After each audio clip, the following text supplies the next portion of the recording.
Depuis tout petit, il avait appris une chose. S'il voulait être aimé, il fallait plaire. Alors il a appris à observer, à écouter, à anticiper. Il sentait les humeurs, les besoins, les silences. Il devenait ce qu'on attendait de lui, sans jamais poser de questions.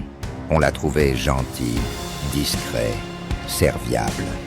Il disait toujours oui, toujours disponible, toujours souriant. Mais au fond de lui, un enfant s'éteignait peu à peu.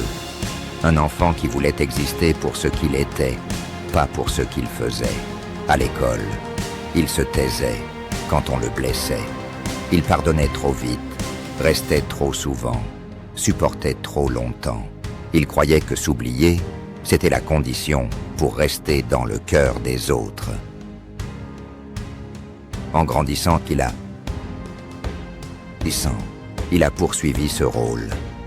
Dans ses études, dans ses relations, au travail, il devenait l'épaule, le pilier, le confident. Mais personne ne voyait qu'il ne s'appuyait sur rien. Il donnait, jusqu'à se vider lui-même, mais il ne s'en rendait pas compte. Il pensait que le vide qu'il ressentait venait d'un manque extérieur. Il cherchait encore plus à faire plaisir. Il achetait des cadeaux. Il faisait des heures supplémentaires. Il se suradaptait dans chaque situation. Il se disait, si je donne assez, ils resteront, ils m'aimeront, ils ne partiront pas. Mais l'amour qu'on achète par l'effort n'est jamais gratuit. Il coûte cher, très cher. Un jour, il s'est réveillé vidé. Il n'avait pas la force d'être gentil. Et personne n'a appelé. Il a regardé son téléphone, son agenda, sa boîte mail. Silence. Aucun message. Aucun besoin de lui. Il s'est senti inutile, jetable, oublié. Comme s'il n'avait de valeur que lorsqu'il servait. Et pour la première fois, il s'est demandé « Et moi, qu'est-ce que je veux ?» Cette question l'a percuté comme un mur, parce qu'il ne connaissait pas la réponse. Il savait ce que les autres voulaient, mais lui, il n'avait jamais osé se demander ce qu'il aimait vraiment. Il s'est assis, il a respiré, et pour la première fois, il n'a rien fait, rien donné, juste été là.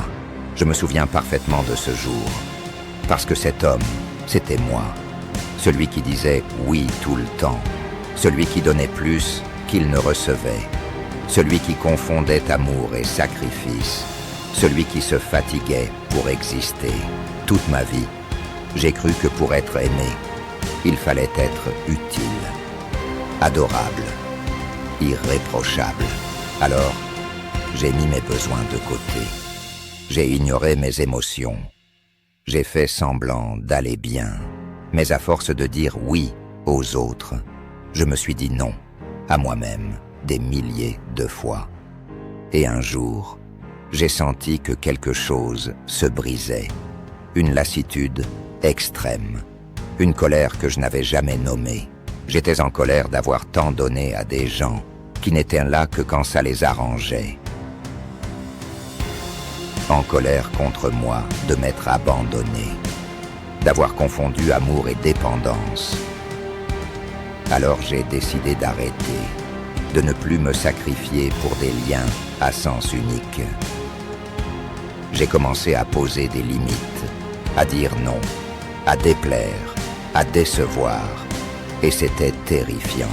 Mais derrière la peur, il y avait un soulagement, comme si je respirais pour la première fois avec mes propres poumons.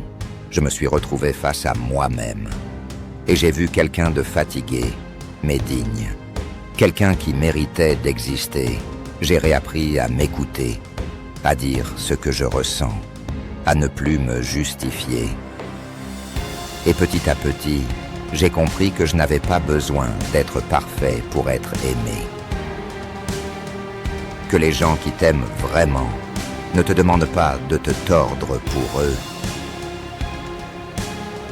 J'ai vu des liens se briser, j'ai pleuré, mais je n'ai pas recollé les morceaux. Car certains liens étouffent plus qu'ils ne nourrissent. Il faut savoir les laisser partir. J'ai fait le tri, j'ai fermé des portes, et j'en ai ouvert une, celle vers moi-même. Ce n'est pas un chemin facile, ce n'est pas une victoire rapide, c'est une reconquête. Et si je te parle aujourd'hui, c'est parce que je sais que tu comprends. Toi qui donnes tout le temps, qui est là pour tout le monde, sauf pour toi. Toi qui as peur de dire non, de perdre, de déplaire. Toi qui portes un masque de gentillesse. Je ne te critique pas, je te vois. Et je sais ce que ça fait de se perdre pour être aimé. Mais laisse-moi te dire une chose. Tu n'as pas besoin de te sacrifier pour mériter l'amour. L'amour vrai ne te demande pas de t'effacer. Il t'invite à t'épanouir. Tu as le droit de dire non, de poser des limites, de choisir ce qui est bon pour toi. Et ceux qui ne respectent pas ça, ne te respectent pas vraiment. Tu peux être doux sans te soumettre, gentil sans être invisible, présent sans t'annuler. Tu peux apprendre à t'aimer, même si tu ne sais pas encore comment faire. Ce chemin commence par un geste simple, te remettre au centre de ta vie. Pas en devenant égoïste, mais en cessant de t'oublier. Tu n'es pas ici pour répondre aux attentes des autres. Tu es ici pour exister pleinement. Et plus tu te reconnectes à toi, plus tu attires des liens sincères, équilibrés, nourrissants. Tu n'as pas été trop, tu n'as pas été faible, tu as juste cru que l'amour se méritait. Mais l'amour ne se mérite pas, il se reçoit, il se construit, il commence en toi. Alors regarde-toi, écoute-toi, honore ce que tu ressens. Même si ça ne plaît pas à tout le monde, tu as le droit de changer, de choisir une vie plus douce, plus vraie, plus tienne.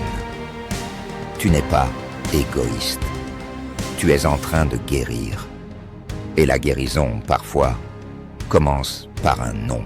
Tu n'as plus besoin de mendier de l'amour. Tu peux maintenant apprendre à te le donner.